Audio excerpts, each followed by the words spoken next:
Hello and a very warm welcome to this week's episode of Out and About in the UK. Coming up on today's show, we'll be in Hendon for the Annual Donegal Golf Society Charity Golf Day. We'll also be at Bafta for the London premiere of the Jack Mulligan Movie.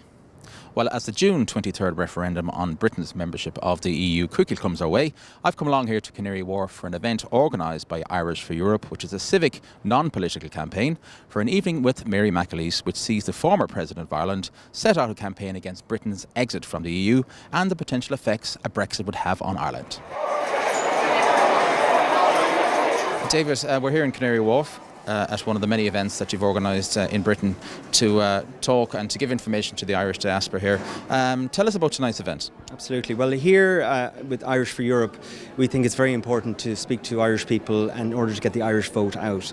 We're talking about 600,000 people here, maybe 10% of the electorate, Irish people who are entitled to vote. So for us as a campaign, we find it very important that they, first of all, that they register, and secondly, that they vote Remain. Former President of Ireland, Mary McAleese, is going to be here tonight. It's great to have such important and such big names like herself getting involved in this campaign. It's massive, and there's an excess of 300 people here tonight, so there's a massive interest from the construction industry that, we remain in Europe, and, we're getting a massive support from all sectors. Brendan, I was speaking to you a little bit earlier on and you were saying to me that you were a reluctant Remainer. So why the uncertainty? There's a lot of unknowns with regards to exiting the EU, and all I've seen in the last few weeks are scare stories. Every time I pick up a newspaper, I watch TV, listen to the radio, it's World War III.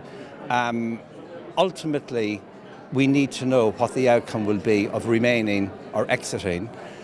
Like a lot of people, they're probably getting at me. The scare stories are starting to affect me, and on the day in the polling booth, I'll probably tick the box to Remain. You're a prominent businessman here in London.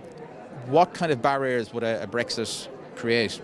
I think the problem with Brexit is we don't know. This is the main thing. We actually don't know, and I think our business has been affected at the moment because business has slowed down, and I think it's all because of Brexit.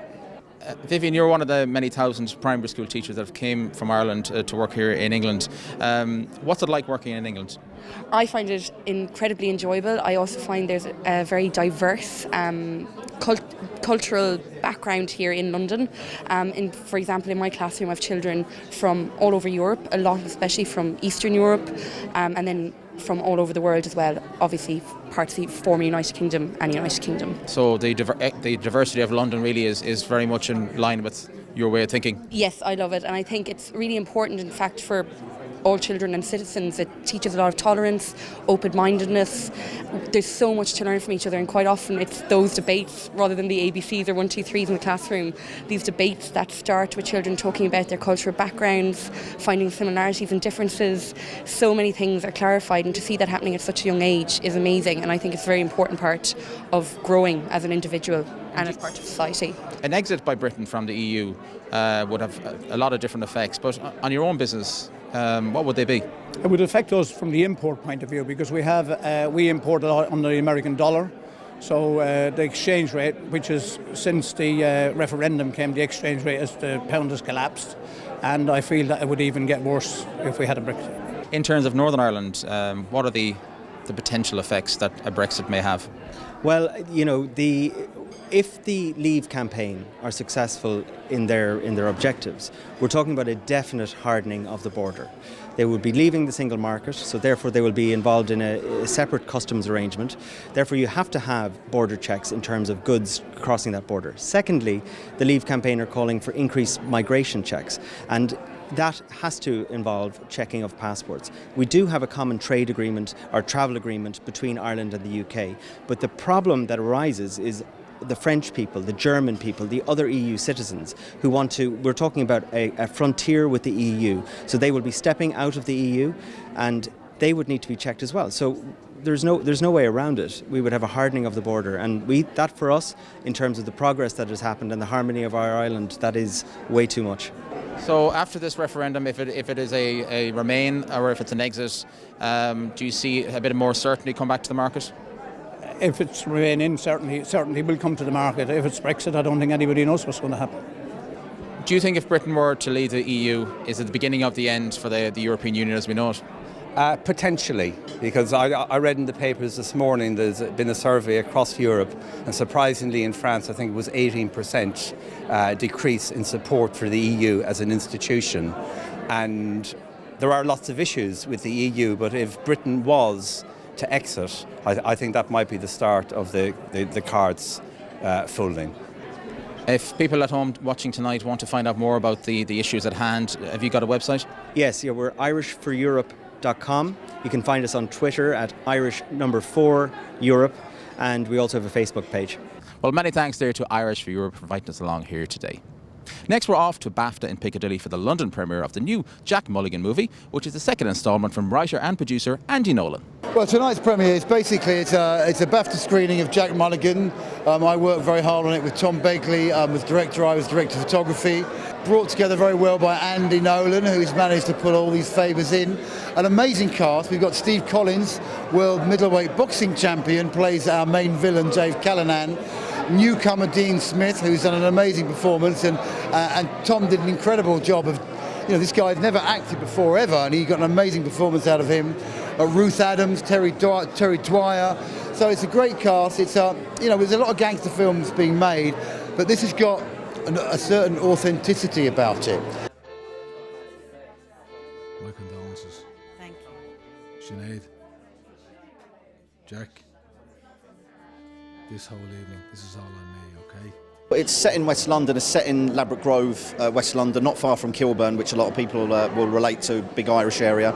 It's about Jack Mulligan comes back to his old West London neighbourhood to avenge a wrong by his old former gang boss, played by Steve Collins, Jimmy Callanan. So it's a revenge plot line. I won't give too much more away after that. Mr. Mulligan, can I have a moment of your time, please?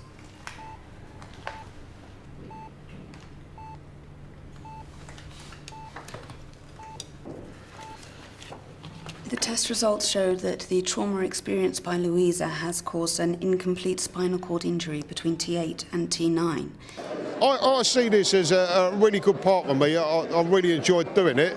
I've got no aspirations to be an actor otherwise, but it was a really great part for my son Dean, who's never done any acting in his life and done really well in this, I think. Given time, some sensory perception and function control will return below the injury site, but I'm afraid she will never walk again.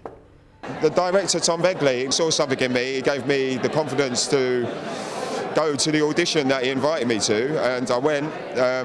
He seemed to like me, asked me back again and again and again, and then eventually they offered me the lead role in Jack Mulligan, and I absolutely loved every single minute of it, working with all these lovely people. But yeah, I just can't wait to see it now, to be honest. Your father was a good man, good stock and what a worker.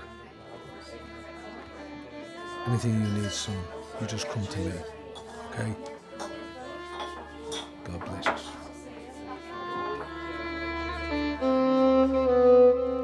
I'm proud of all of it, but there was quite a few moments where I thought, that it was really quite poignant. A particular scene where we've got a wake in the Churchill Arms, where that was really sad, and I won't give too much away, but we had a great Irish singer from Hungry Grass doing a scene there, Peter Coughlin, and he sang a great song in the middle of that wake, and there was times that was one moment when I was almost like a lump in the throat. It was really nice. So it had more substance. It's not just like a crime epic or story. It's got substance, this film. It pulls on the heartstrings a bit, and that was one of those moments at that wake. Tipperary is my dwelling place, not far from Galtymore. I come upon his parents, who now are lying low, and rallies the pleasant day I spent in the land of Barlow. My father died, and I closed his eyes outside the door. The landlord and the sheriff, they We all worked really hard. It's a wonderful pilot. We're hoping that one of the networks picks her up. I took her out to Boston and New York a couple of months ago and got amazing reviews over there. So I honestly believe it could work if the right people come on board and the right network takes it. I think it could be a really good success. The great thing about this story could be anywhere. It could be London, it could be New York, it could be Boston, because it's like first and second generation Irish, which are all over the world. So we're hoping some network comes on board and takes it on, because there has been very, very good interest. I'm sure there's a lot of people in the Irish community and friends that you'd like to thank as well. Yes. I would like Irish TV, obviously, yourself, Ian, John Bow, good friend of mine, been very supportive. The Irish world have been tremendously supportive. Steve Collins, Sean Cronin, our DOP. There's so many people. I can't remember everyone now, but just thanks to everyone who helped fund this film. Even people who just threw in a fiver, a tenner, paid a tenner at the door at crowdfunding nights, golf days we had. It's just the whole community in northwest London at large. They've been tremendous. Just thanks to everybody who's helped us do this. And if people want to find out more, is there a website they can log on? Yeah, we haven't got a website as such, but we've got a fan page on Facebook that a lot of traffic goes through there, and there's a lot of feedback of the fans of the film. So yeah, get on to Jack Mulligan Movie on Facebook, and you'll find out all the latest news on there. Many thanks there to Andy Nolan for inviting us along to the premiere of the new Jack Mulligan movie.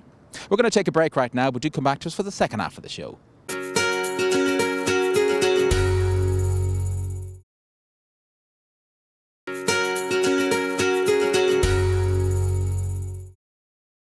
You're very welcome back to the show. I've come along here to the Hendon Golf Club in North London for the annual Donegal Golf Society charity fundraiser, which raises vital funds for many worthy causes back home.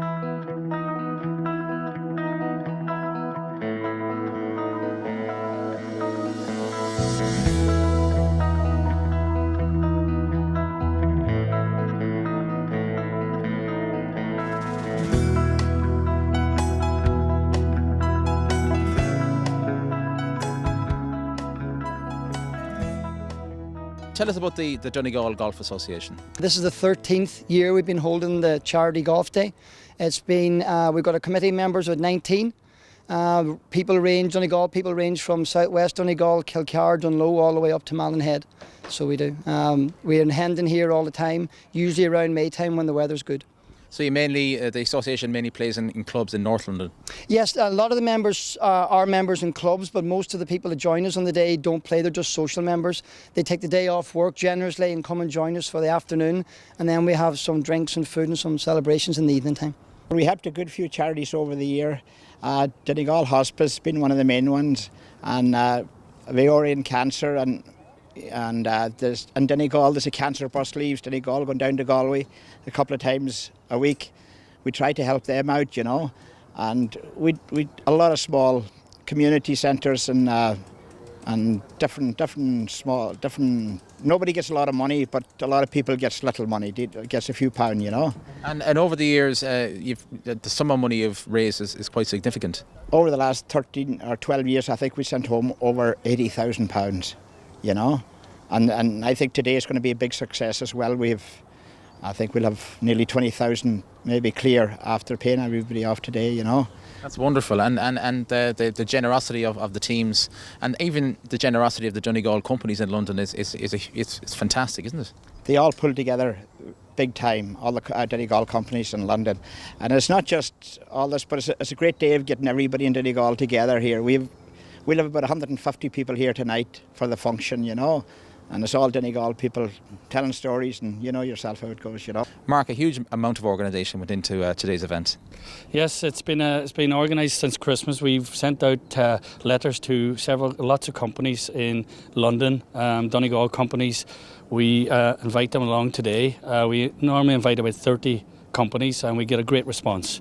Today we've had 27 teams come back to play in today's event. And within those 27 teams, I'm sure there's some great golfers there as well. Yes, in some of the teams there's some very good golfers and also there's some poor golfers, but we only do the best two scores in every hole, so it gives everybody a chance to get a decent card in at the end of the day. Tim Kelly initially was the first gentleman to put the idea out to us at the committee meeting one evening, and it turns out that between talking to Tony McFadden and Tom McCarn and a few others, Seamus Quinn and Jerry Brennan and a few other guys, that we initially put the Donegal Golf Society together to help out a number of Donegal people who are under financial pressure due to accidents, to fires in the house, to losing everything in different aspects. And instead of sending money into other big charity organisations, we made the decision to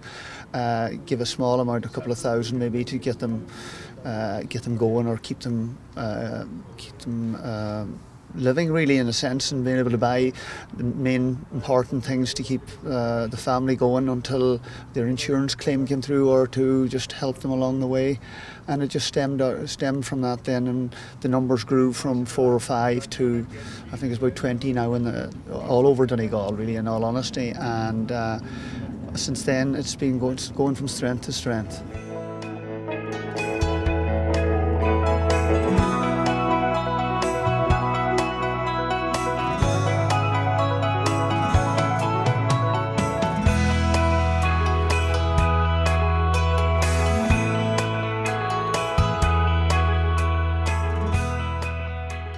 Hugo, wonderful weather, course is in great condition. How's the game going so far? Yeah, not too bad. We're only 3 holes in, so far not too bad, but we have a long way to go yet. I saw some nice putts going in there, a few long distance ones as well. I'm sure you're all quite happy. All quite happy at the moment, but as I say, a long way to go, so God knows what's going to happen. But as you say, the weather's fantastic, so we're blessed. And there's a huge amount of Donegal people obviously here today, but in London at the moment, and indeed all over the city, there's a huge amount of West of Ireland, Donegal, Sligo, Mayo, Galway. Very vibrant in London right now. Yes, absolutely. There's a lot of, we're very fortunate that we're in a lot of good industries over here, and we can take a lot of people over from Donegal and give them opportunities. I myself am here now 20 years along with a lot of my friends. So London's been a great spot for us and for people coming over. And tell us a little bit more about the society. You're involved now for the last few years, and I believe it's on the go for, 12 years, is it? It's on the go for about 12 years, and it's a very good society because it's giving money back to the unfortunate and people who can't afford it and fall into misfortune, you know. So we all enjoy coming here, putting our effort in, throwing a few pound in, and it all helps. Jim, a great day here today in Hendon. They always have good weather when we come over here. We must bring it with us. And you're over here today with a group of players? We are indeed. We come over here to try to win this competition. We've never come near it, but... How's it going today for you? We're going wonderful, only wonderful, like the weather. Like the weather. And you're from originally from Derry, I believe. Yeah, that's right. Yeah, but a lot of connections in Donegal. There's nobody in Derry hasn't got Donegal connections. That's just the way it is. That's great. And how do you find the course here today? It's really, really nice, isn't it? It is. It's a beautiful day and it's a beautiful course and it's well presented and the lads look after us very well. How does it compare to the courses back home? Wouldn't be a touch in the courses back home, I have to say that. Tommy, a lovely afternoon here today. Lovely afternoon. We're out enjoying the golf with Barry Doherty, Kieran Casey and Joe Maher. It's very good. How's it going for you so far? No, we're doing all right. I don't think we're winning anything, but there you go. And Tommy, your background is a big Donegal background. Yeah, we have no relations in this country, i.e. London, but because the two families, the only people who ever come to this country basically is my mum and dad, and they were both large families, but so all our relations are actually over in Ireland.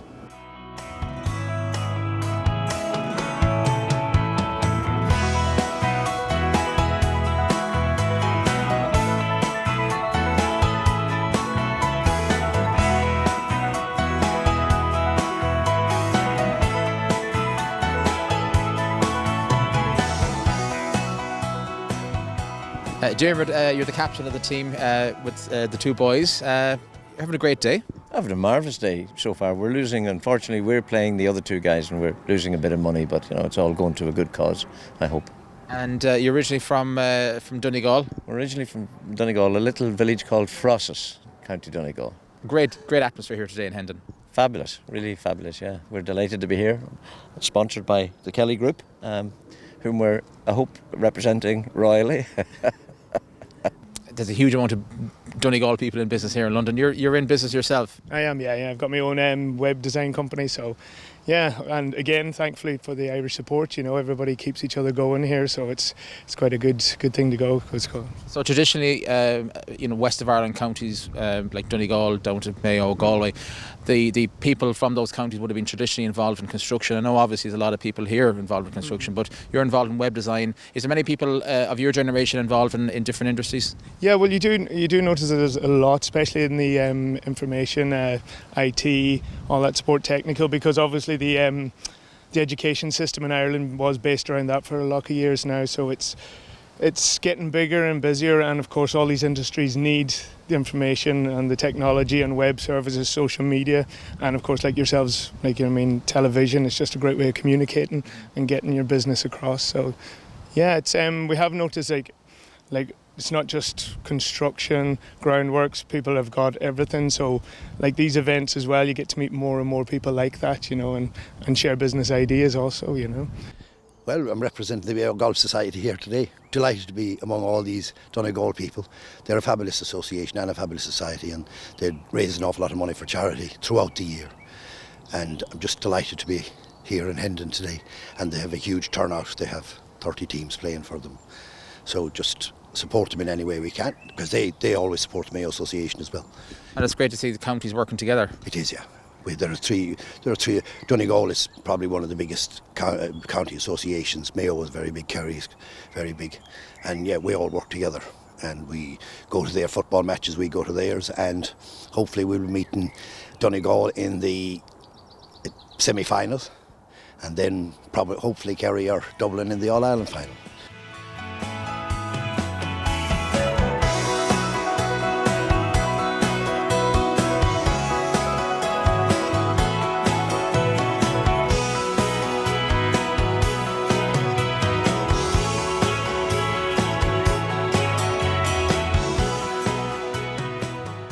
What's happening here today and what happens within the Irish community, there's a great sense of giving as well, isn't there? There is a very, very big sense of giving, because just the way things are in Ireland at the moment, a lot of people are coming over still more than ever before, and from the time I came over early 80s, and they're still coming. And I got a call to come over a number of years ago when I was playing football with my own club in Donegal also, and it's still happening today, and I'd just like to return the favour that was done to me when I got the call first, So if people want to find out more and get in touch with the Donegal Golf Society, how can they do that? Well, the best thing to do probably would send a letter to the Donegal Golf Society, Kelly House, 4th Way, Wembley, London, HA90LH.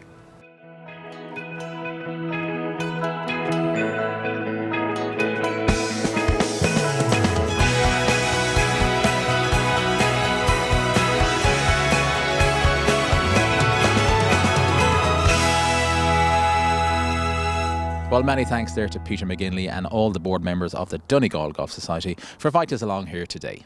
If you'd like to contact the show, send an email to ian@irishtv.ie. You can also find us on Facebook and on Twitter. Unfortunately, that's all the time we have right now, but do come back to us next week when we'll be out and about in the UK.